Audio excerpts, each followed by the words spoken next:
be talking from the VNA community, and Mike, our paramedic, is going to be speaking too.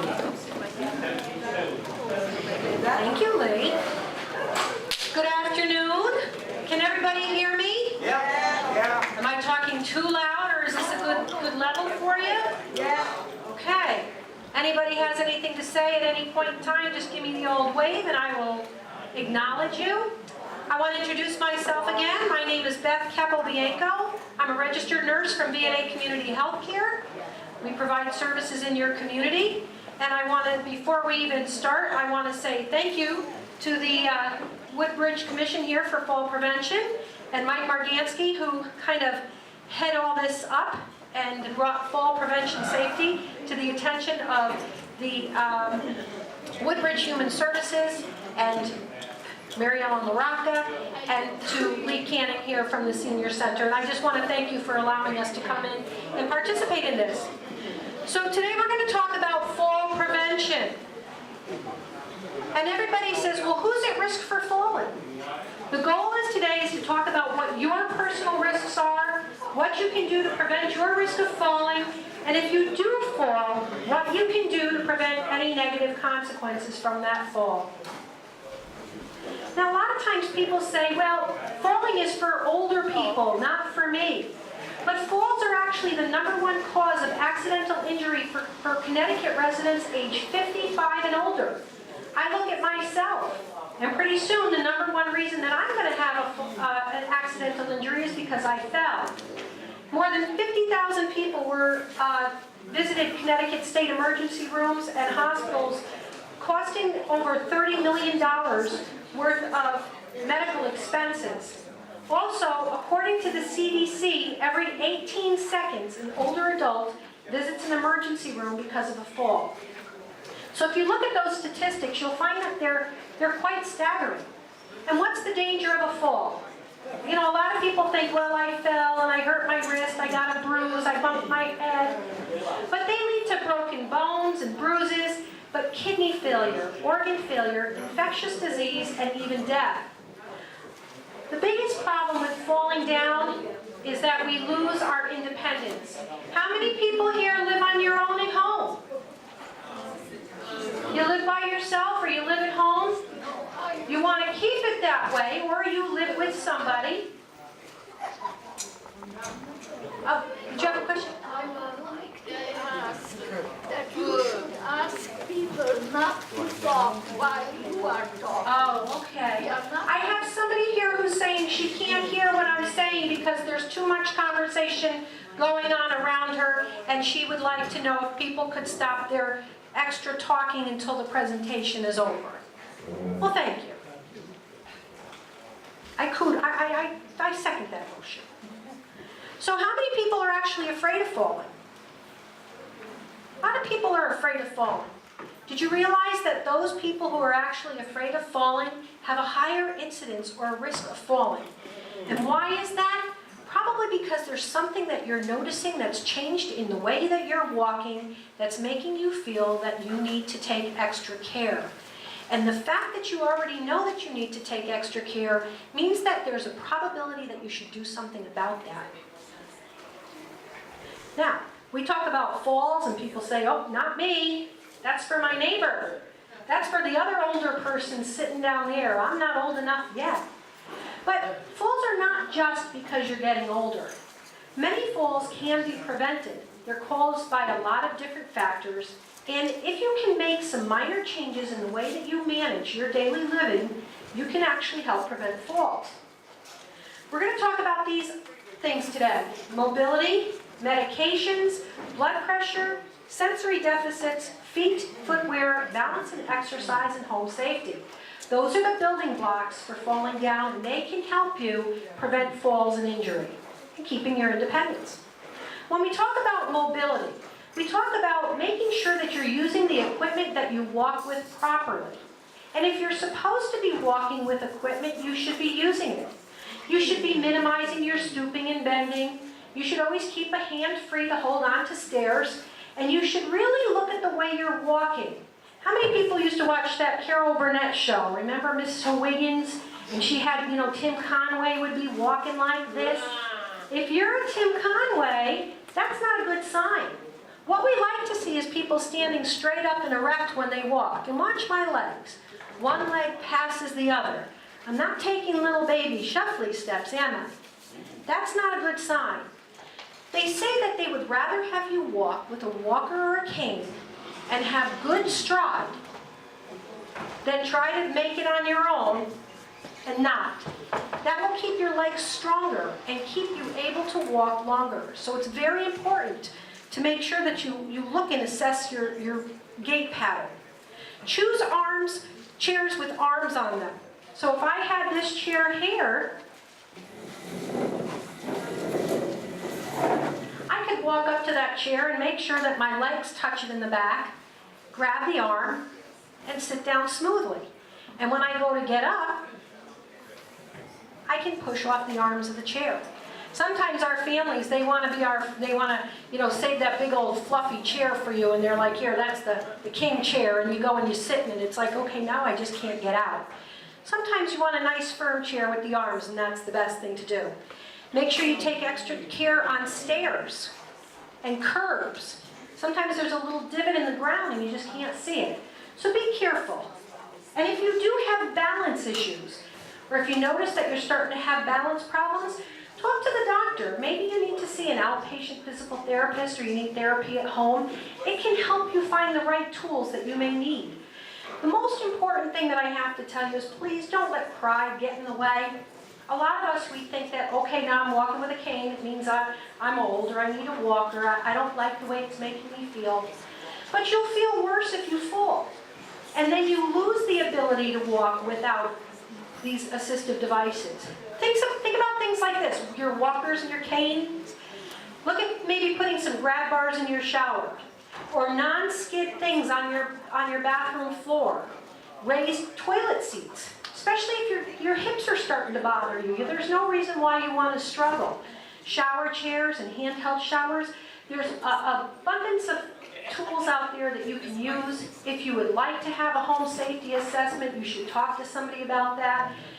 If you feel compelled to go to the grocery store or go to the pharmacy to buy a piece of adaptive equipment, that's a good indication that you should be talking to your doctor about maybe seeing a physical therapist. Medications. How many people in this room take more than 4 pills a day? Oh, come on, I know you're out there. Okay? How many people who take more than 4 pills a day see more than one doctor? That's right, and I'm sure almost everybody does. What they find is that if you take more than 4 pills a day, people who take more than 4 pills a day are at a higher risk for falling because of drug interactions or the types of medications that you're taking. You want to make sure that you keep a list of all your medicines.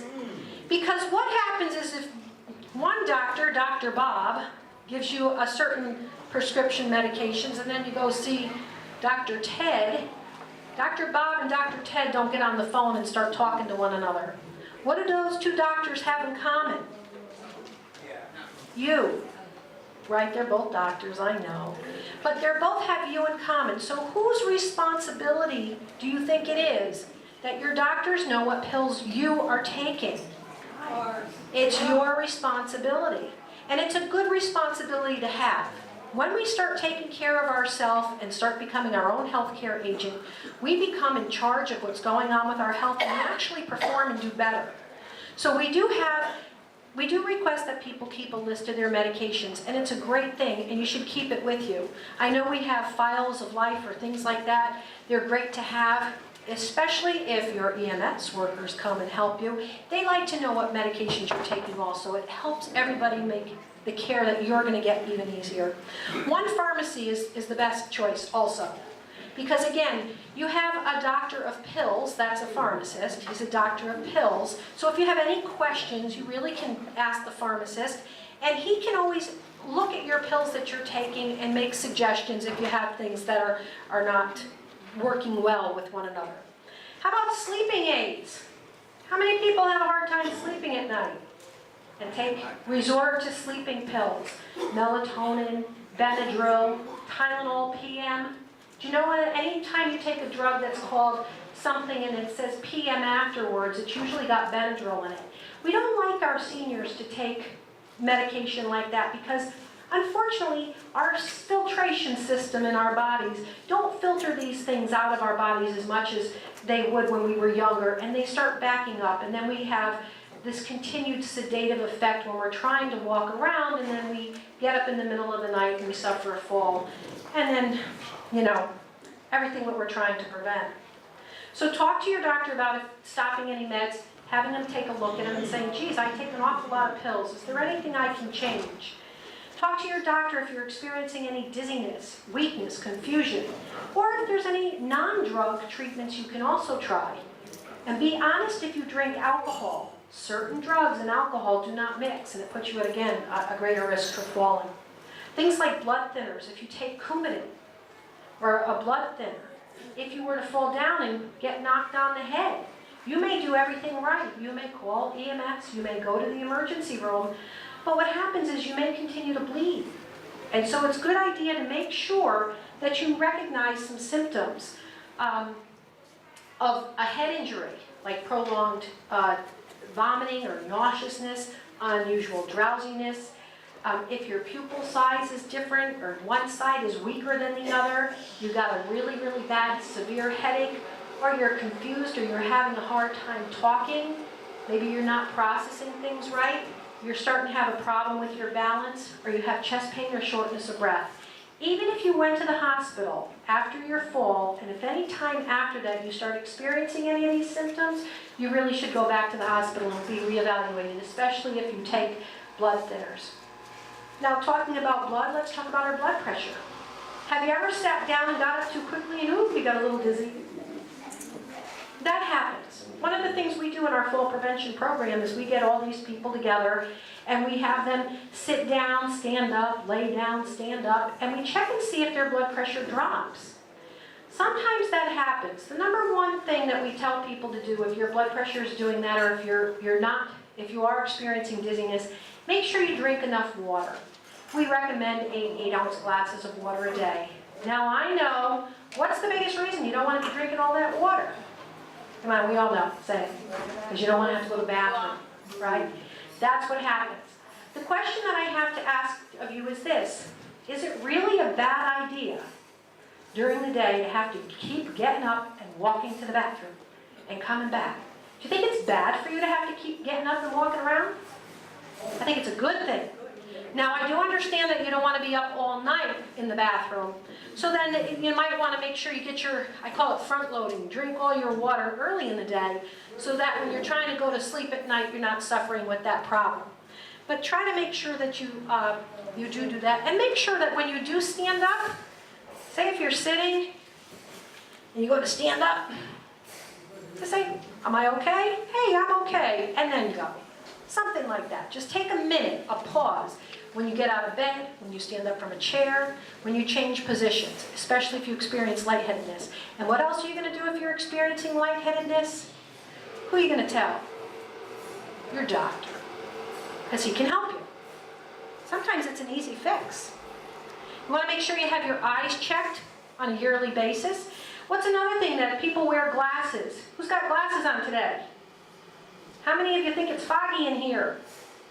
It's not foggy. Maybe you need to clean your glasses. We're all guilty of that sometimes. We need to make sure we keep our glasses nice and clean. We also want to make sure we use night lights at night, not because we're afraid, but because we want to see if there's anything in our path. That slipper that you might have taken off. What's the thing about slippers? I'm not a big fan of slippers. You know why? They're called slippers for a reason.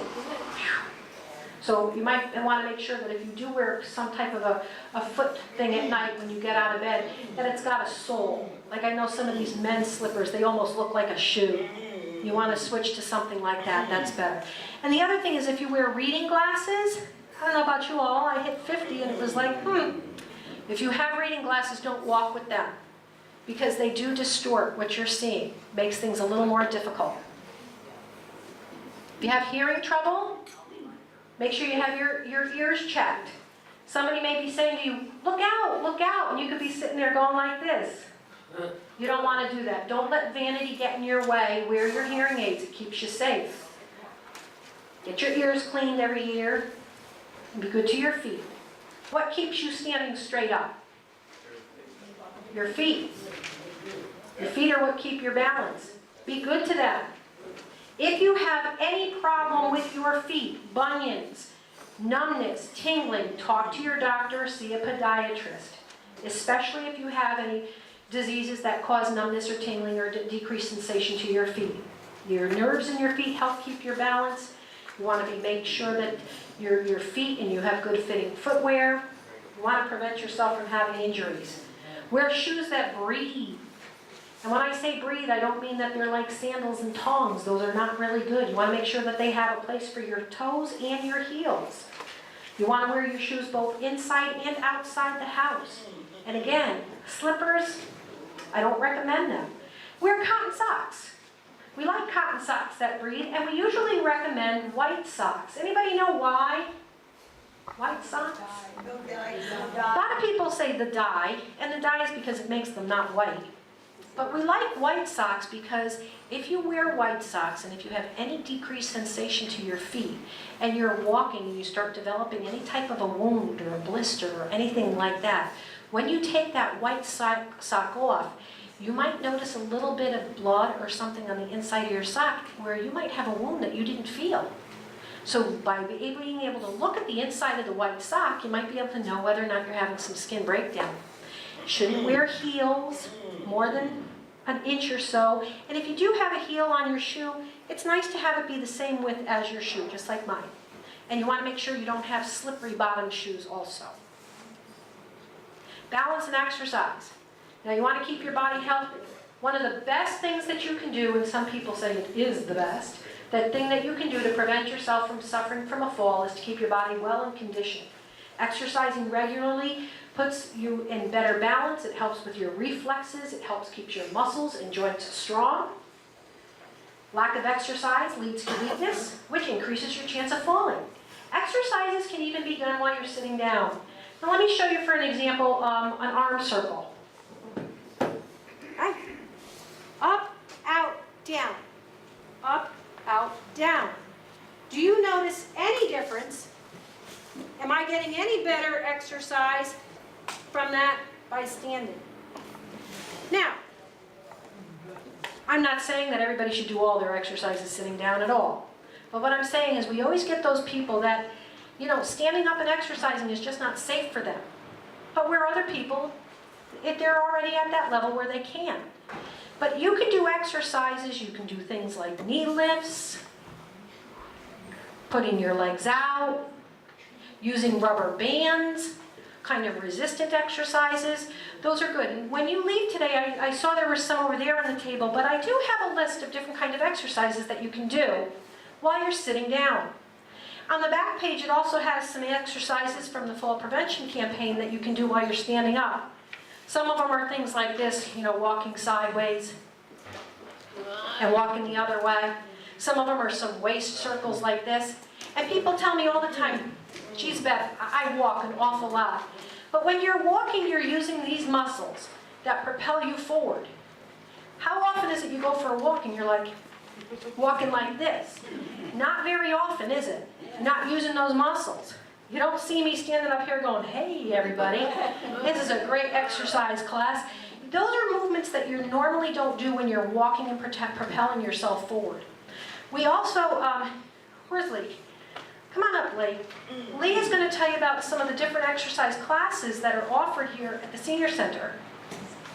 So that if you are interested in joining something or getting some exercise done, you can listen. Hi, there's a few programs that we have here that we'd like to remind you of, and I know a lot of you know about it. We have Zumba on Friday at 9 o'clock, and we just happen to have the Zumba teacher here, Jalsamina, and she's here every Friday. And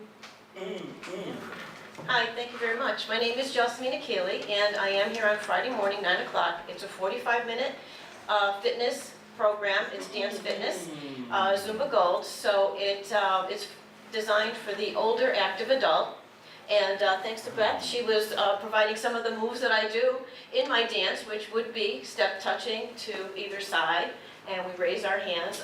It is a dance, so it's movement. So I just wanted to pass that on to you, introduce myself to you, and to let you know that. Thank you. It's a lot of fun, too. Also, we have a Tai Chi program that just started a few weeks ago that's sponsored through a grant through the VNA community.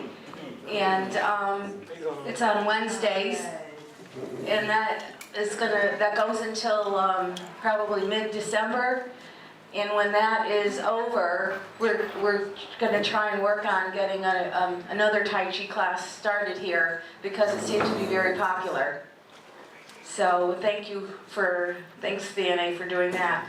Then we have exercise class with Lori, and that's on Tuesdays and Thursdays at 3 o'clock, and that's a full balance of exercise that's great for your posture and your balance and everything.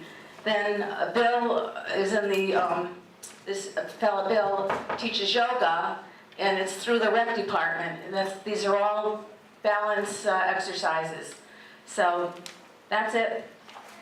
Hope you join. Well, just to help out even more with that, it's a good idea to join an exercise program because you want to develop a program that gives you regular physical exercise. Anything that's done on a continuous basis will help you with your balance and mobility. And those exercises that we're talking about, all those different programs are all designed to help you reduce your risk of falls. One thing I do want to say is that before you begin an exercise program, you might want to check out and make sure with the doctor that he feels that it's at your level. You don't want to be sitting there doing a class that requires you to do a lot of bending and movement if you're just having a hard time walking. So certain classes are going to have the ability to help you out. It's going to improve your balance, especially like we said, Tai Chi, yoga, and dance. They're fantastic. They improve balance and mobility. They help correct your body alignment. They improve your coordination. And they also help you with your breathing. What they do find out, though, is that many of the falls that do happen are from senior walkers. People I call, people who have walking clubs and things like that. They are fantastic. But what ends up happening is that you need to be careful of the walk surface that you're walking on and make sure that the surface that you're walking on is well maintained. Going for walks in parks may not be so easy. But during the winter, don't forget, you could always go to a mall. There's very few slip hazards at a mall. Their grounds are nicely maintained, and inside, where it's nice and warm, it's nice and flat. And it's a good idea also to walk in pairs or in groups so that in case you do fall, you have somebody who can help you. Again, make sure you look at the grass for divots and that there's no cracks in the sidewalk. And if you're hurrying, how many people know somebody who's had a fall? How many people know somebody who's had a fall and they were never the same again? Now, what I say to people all the time is you do not want to become the story. You want to be the person that knows the person. You do not want to become that person, and it's very easy to become that person. I can tell you, I have my mother-in-law. I'm glad she's in Florida because she would not love it if I kept telling her story. But my mother-in-law is one of those 70-plus people. She's in her almost 80, but she's, very active. She plays golf. She plays tennis. Unfortunately, she's always in a rush. I mean, figure that. Seniors that are always in a rush. How many people always feel like you're in a rush? You rush to get to the doctor's office. You get to the doctor's office and then you're upset because you have to wait, but it's not even the time for your appointment. Slow down a little bit. She was in a rush. She was having dinner company over and she was walking bags in all her hands and she fell over a curb. She ended up breaking her finger. She ended up having surgery because of it. Because she broke her finger and had surgery, she couldn't play golf and she couldn't play tennis. Because she wasn't playing golf and tennis, she wasn't doing as much. And then it took her a while longer. So even something as silly as a broken finger can debilitate some people. So it's a gradual decline. You don't want that to happen, especially when it gets snow and icy. You want to be careful of that. At this point, we're going to talk about home safety. And Mike is going to come on up, and he's going to take over the home safety portion of this presentation. On behalf of the EMS Commission for the town of Woodbridge, American Medical Response and my peers, we're very happy to present this to you in collaboration with the community healthcare. Where are we going to go with this? And after today, what are we looking to do with this? Before we get a little bit into home safety. Hopefully, in the very near future, you're going to be able to call into Human Services or contact Lee Canning at the Senior Center here. And then we're going to come out to the home and provide evaluations within the home. We'll talk to you a little bit about the medications. We'll talk to you a little bit about your gait and how you're walking. And we'll look at the home safety problems that you may have that you haven't identified in your home. So that's what we're hoping to do for you in the very near future. So when we get to the house, what are we going to be looking for? We want to take a look, and we want to look around for the hazards that may turn around and cause you to fall within the house. And what could those hazards possibly be? Before we even talk about your home, does anybody see anything in here that might be a hazard right now as you're walking around the Senior Center? I can see about 3 or 4 of them right now. The chair's out. The chair's out. So if we're not walking properly, and we're trying to walk in between these chairs, if our foot is out the wrong thing, we're going to trip and we're going to fall. Well, we don't want that anymore. 40% of the calls in the town of Woodbridge are fall-related that I'm going to and my peers are going to. We want to try to reduce that number. And if that means we come into the home and we help you and look at different things that are there, that's what we want to do, because we don't want you to go to the hospital. We want you to be able to stay at home.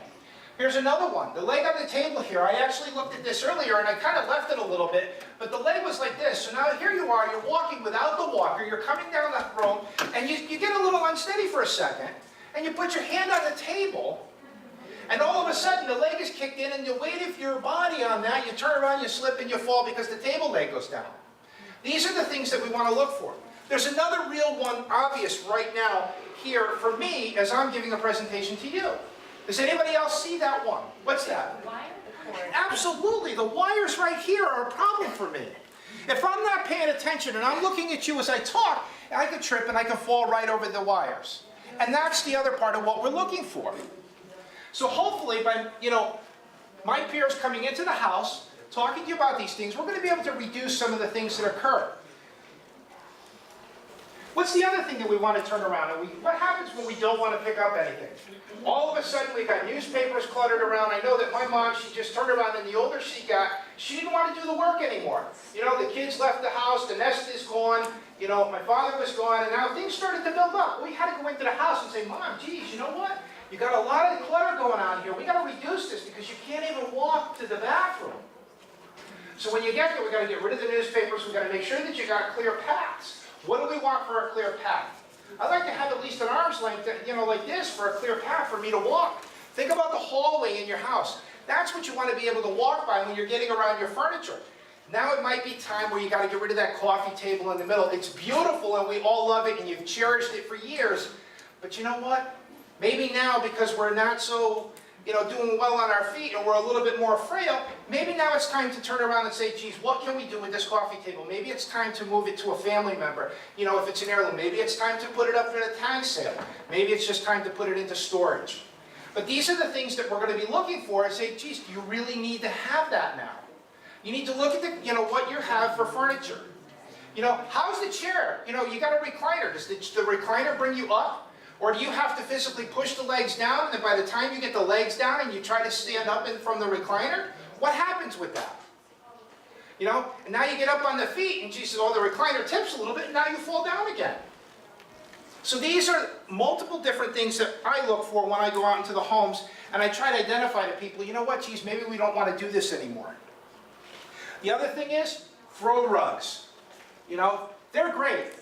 It's nice when you get up, you have hardwood floors, you got it in your bedroom, and here you turn around and you got this nice carpet, you got the warm floor from the warmth of the carpet, you get up, and now the carpet slips because the binding on the bottom is just a little bit slippery, and now all of a sudden you go. The falls don't have to be from medical problems, it can be just from silly little things that we can correct, or a family member can correct for you. And if I come out and I see it and you want it, I'll correct it for you if I can, if it's within reason. We talked about the coil and the tapes and all the wires laying around. We may have to turn around and put more electrical plugs in the house at some point. Just unfortunately, it's a cost of doing business to make sure that we're safe. I would rather have you spend $50 to have an electrician come out and put an extra plug in than to have all those wires laying around and have you get risky to fall, and then I gotta come, because the ambulance bill, the medical bill from the doctor and everybody else is astronomical now. And why have that if it was a $50 bill? It's like the other day, I turned around, and I guess I can compare it this way. A girl came up to me and she says, gee, she goes, my light's coming on in my engine. She goes, what do you think? So I went over and I took a look at it. It was a friend of mine, and I turned around and I said, geez, he says, that's the oil light. He says, do you know how to check your oil? She said, no. So we showed her how to check the oil. And there was no oil in the engine. So we put 4 quarts of oil in, and then we sent her down to get an oil change. She came back, and I says, gee, she goes, what would have happened? I says, $2,000 for a blown engine because it didn't have oil, and you blow the engine, or $20 every 6 months for an oil change, just to make sure that you got oil change. That's what I'm going to relate to the fall. You know what? $50 for an electrical plug. Maybe you schedule the appointment for no charge for me to come into the home and take a look at it and to see what we can do to maybe help reduce those fall risks. Versus if you do fall, think about the thousands of dollars. And we're not just talking $2,000 for an engine. We're talking about maybe debilitating life scenario that occurs. Now it gets into the thousands of dollars for you. And it becomes a lot harder for you to maintain your lifestyle, your home. And then you end up, you know, in an assisted living facility where you're having more care. There's a lot of people that happens to. I see it every day I see it. And at 40% of the calls in Woodbridge being false, more and more in time it happens. How's the lighting in your house? Does anybody leave a light on in the room, in the bedroom at night? So at least when you wake up and you're kind of, you're just in that half sleep, and we didn't want to get up to go to the bathroom, but unfortunately we just have to. Do you have a night light or something that you can see going from your bedroom through the hallway to the bathroom? I leave a light on in my room, or at least in the hallway, so at least my kids and I can turn around and see where we're going at night. You wake up in that half, sleep, you woke up, you're in a nice dream or something, all right, and all of a sudden you fall. Now what happened to me just now as I'm standing here? I'm backing up, I'm not paying attention, and all of a sudden I just felt and I stopped. My sensory was enough to turn around and say, Mike, stop, you don't want to fall backwards onto the chair. When we lose our sensory perception and our depth perception, whichever way we're traveling, I could have fallen right now if I didn't notice that I hit the chair and I have peripheral vascular disease, and I just don't have that sensory notion to know that something was right there.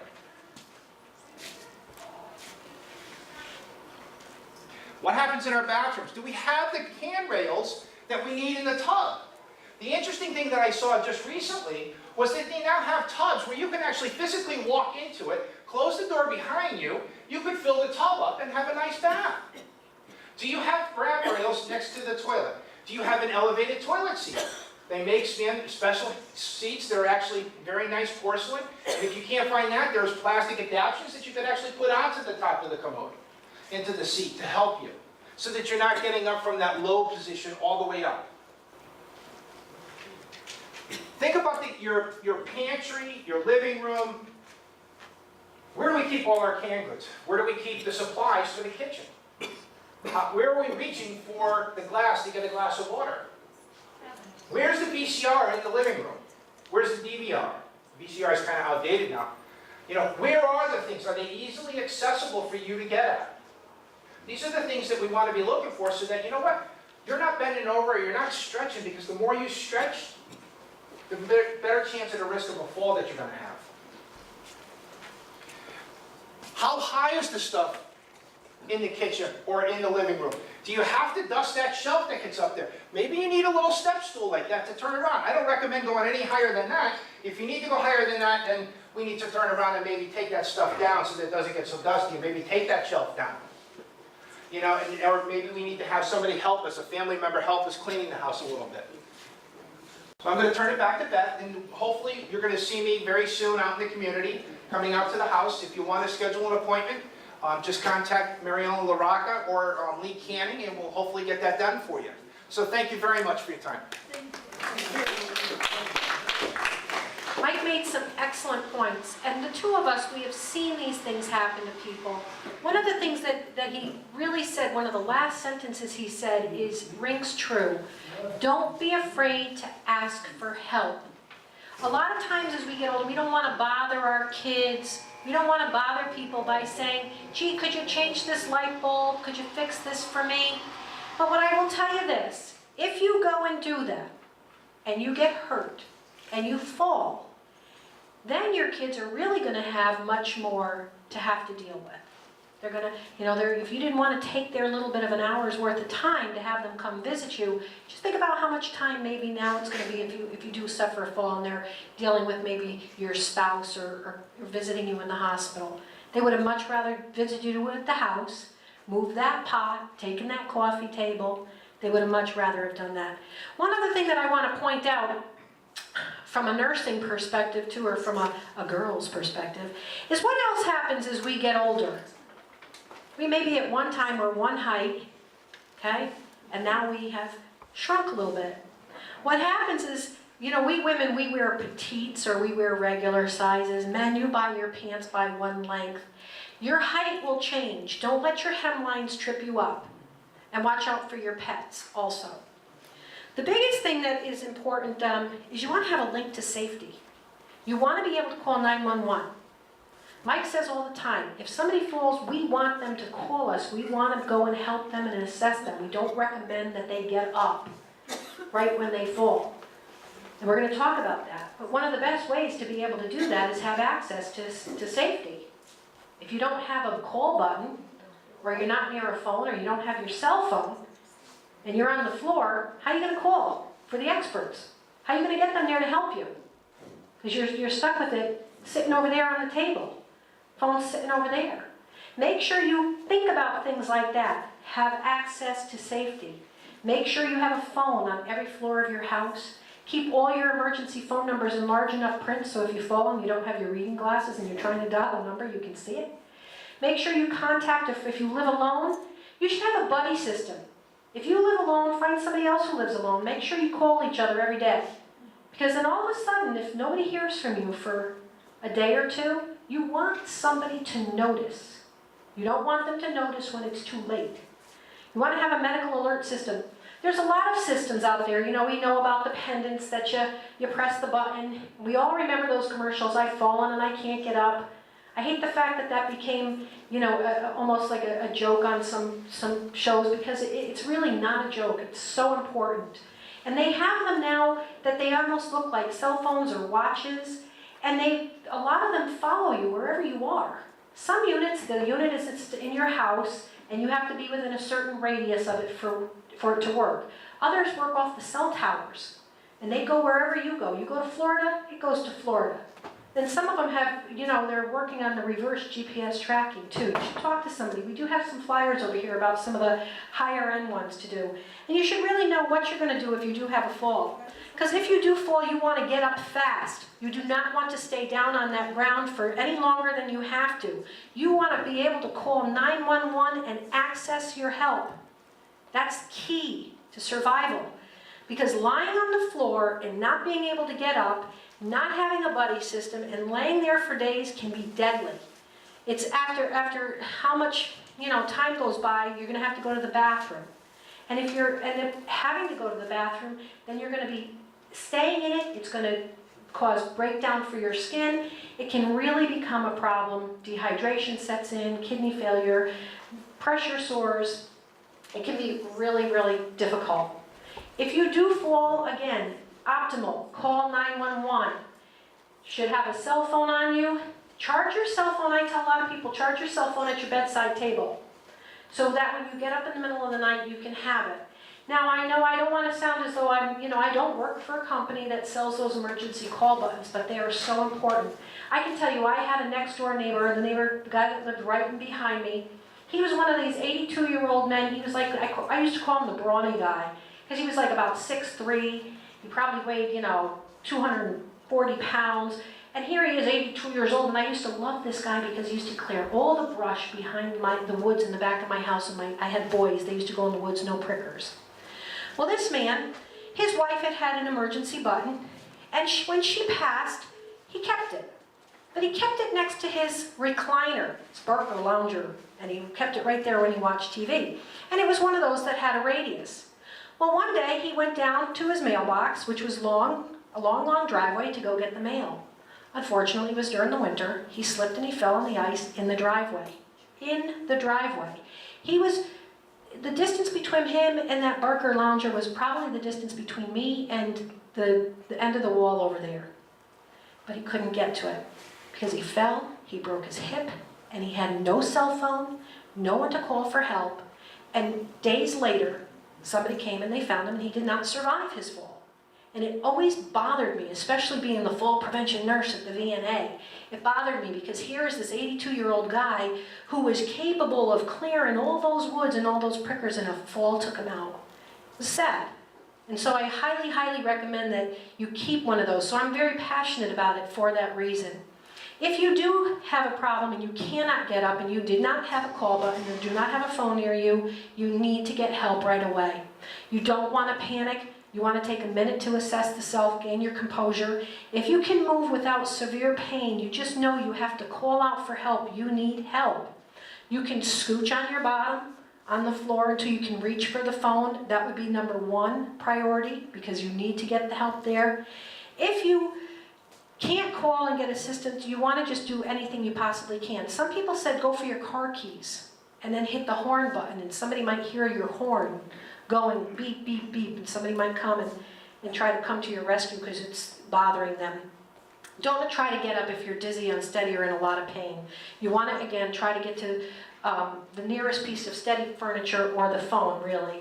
If you do get up, if you're not really injured and you just feel like I don't have a call button, I know I need to call somebody, but I feel like I can move, you're going to want to roll over onto your stomach and onto your hands and knees. And you're going to want to crawl to the nearest sturdy chair. So I always say, when you have a chair in the house, it's a good idea to make sure, don't go for a freestanding one. Make sure you have some furniture that's up against the walls. Like Mike was saying, how many people lived in their house for a long period of time? A lot of people, you've been living in your house forever. And everything has its little place. Sometimes, when people have children, they go around and they look at it from a certain view and they make sure it's all child-proof. As we get older, we need to start looking around the house again. And Mike made some excellent suggestions. And they are in the pamphlet, the handouts we gave you. But then you're going to want to roll onto your knees, and hopefully you have a piece of furniture that's sturdy or near a wall. And you're going to want to crawl over to it as best you can. And then you're going to put your strongest leg under you, and if both legs are kind of weak, choose the stronger one, or the one that's less pain, and try to push up, just like the woman in the picture.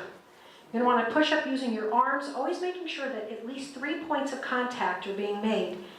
And then you're going to try to just sit into the chair, and you're going to sit there until you feel help is coming for you. That's why it's a very good idea to make sure you can't have too many phones or too many call buttons or anything like that. Home care can help. Mike has already offered home safety assessments. VNA Community Healthcare, we have a fall prevention program.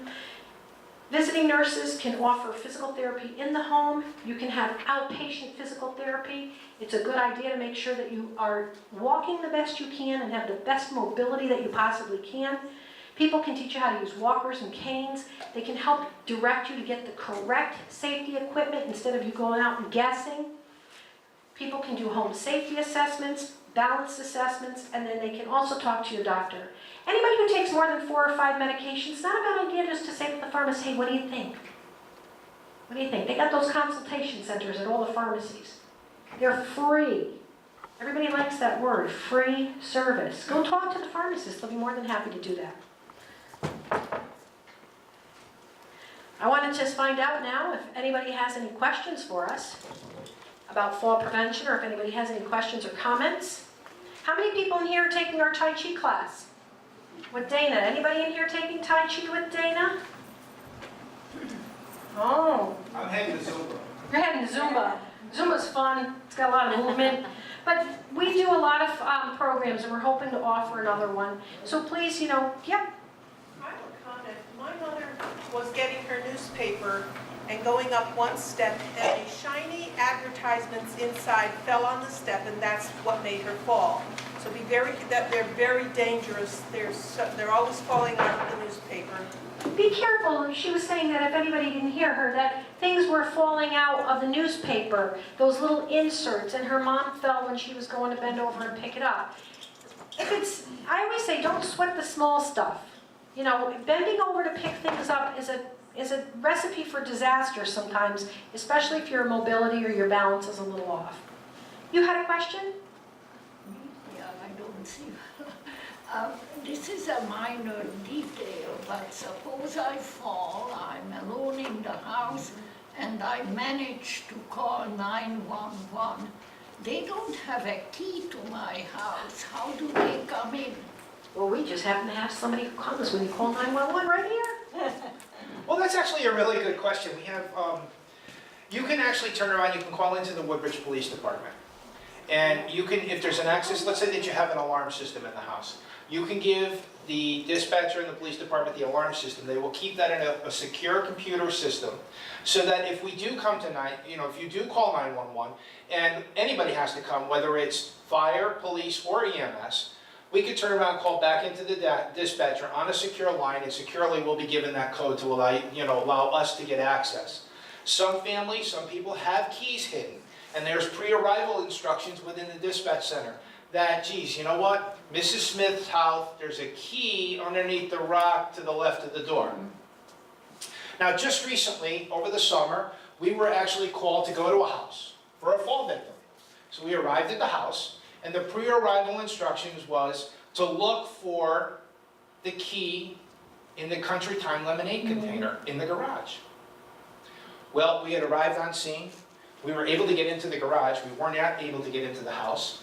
When we opened up the doors to the garage, the officers and I found a hoarding situation. We found probably 30 cans with Country Time lemonade labels on them. It took us almost 15 minutes to decide how we were going to get into the house. If we know that you're in there, we cannot get in, we will get in. We will call the fire department and we will turn around and, with all due respect to property, we'll access the property. We will get in, whether we break a window. The town has sent maintenance people out to repair the window after it's been broken, and we'll climb through. We've climbed through windows. We've taken a couple of doors out, so we'll get to you. You know, it may take a little bit more time, but we will get access to you, as long as we know that you're there and we need help. You know, you talk about the mobile alert systems. I was working in another community, and we got a call. It says, emergency dispatch related for screaming and yelling, and it sounds like somebody may have fallen in the house. Well, we arrived at the apartment door. We're looking for a key. Finally, I just said, you know what? Maybe it's behind this painting. It was. There was a little, outside the apartment door, there was a little thing, and the key was hanging on the hook. I just knew enough to kind of like look around, and I found the key. It allowed myself and the officers to get in. Well, what had happened was there was nobody in the apartment. And the TV was on, and there was a horror flick on. So now everybody thinks we've really got somebody really hurt in the apartment. But what had happened was the life alert was alerted by the cat in the apartment. The cat had turned around and hit the reset button, so it activated the alert. The EMS, the dispatcher at the end of the company turned around, thought somebody had fallen. Everybody got to the same, and it was kind of funny that, geez, you know what, here's the cat turning around. Thank God there was nobody there, and the family member was out at the casino or whatever. You know, the resident wasn't here, and that's great. And I'd rather do that all day long than have to come and take care of you for a fall. But we will get access to you. Yes? What are your thoughts about the lock boxes for keys like realtors use? Lockboxes for keys are a wonderful thing. All you need to do is leave it, find where you're going to leave it, have it, call into the police department, have it put into the pre-arrival instructions with the police department. The dispatchers will walk you through what they need, and then all they need to do is know what the code is to access the key. And then we'll turn around and we'll place the key. The officer will actually place the key back into the thing and make sure that the lockbox is secured once we've left the scene and gotten you on your way, or however we're going to assist you. I don't mind coming out and helping you if you've fallen. So if you don't think that you're hurt, that's fine, just call. We'll come, somebody will come, whether it's going to be the officers or myself, or one of my peers. We will come and do that for you if you feel that you can't get up and you have nobody to come there. It's all part of what we do, so why not just come and help? And you know what? It gives you peace of mind that at least you've talked to somebody. even if you don't want to go to the hospital and you really think you're fine, we'll go through a couple of routine things in an exam with you. Maybe we're going to take a vital signs and then you're going to have to sign a release, but at least you talk to us and then we can make recommendations of what you should or shouldn't do afterwards. And God forbid that you have that injury. Now the other day, just this weekend, I was at a facility. I was at a stadium. And at the stadium, a person who was working on the concourse at the stadium, the lady was doing her job. She turned around and wasn't quite paying attention because somebody, a patron, turned around and said, geez, can you help me? The lady turned around really quickly. She lost her balance on the step. She tumbled over 3 rows of steps. Okay? All of a sudden, this lady that's a worker, comes walking into the building and she's limping like this.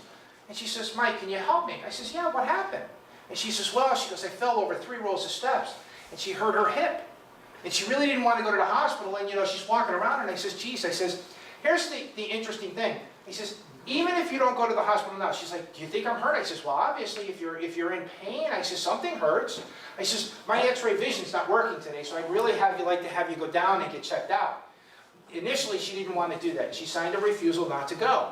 But in half hour later, she came back and she says, Mike, can you take a second look at me? And she had a big swelling and a welt here. So at that point, she agreed to go down and get checked out. And I don't know what the outcome of that was. I hope everything was good for her, and I just hope it's just a very bad bruise. I hope it's not something more than that. But we'll find you and we will help you. Any other questions? Thank you. Oh, you're welcome. I love questions like that, and I like that people came to this presentation. When you go home, I really would like you to read through the packets that we have. I have some other flyers here that talk about how medications matter, give you some extra information on that. There's some things on those mobile health. Again, there's the exercises. I do have some things on blood pressure if you think your blood pressure is going up and down. We do a blood pressure clinic here at the Woodbridge Senior Center, and I would like to encourage people to go to that. And if you do get your blood pressure checked, say to the nurse, hey, do me a favor. Take my blood pressure with me sitting, and then take it when I stand up. See if your blood pressure drops. Be proactive. You are here today. Falls are the topic. Go home. Look at what's around your house. See if you can find any fall hazards. See if you can fix any of them. Think about that. Brainstorm on ideas about how would somebody get into my house if I fell. Start thinking and creating different solutions to problems before they happen. And come up with some solutions. Take a look at your bathroom. Find out what they are while it's fresh in your mind and do something proactive for yourself. Again, if you don't do it for yourself, who better is going to do it for you? And if you need to have somebody come and help you, then be welcome to getting some help. Does anybody have anything else today? Well, we want to thank you very much for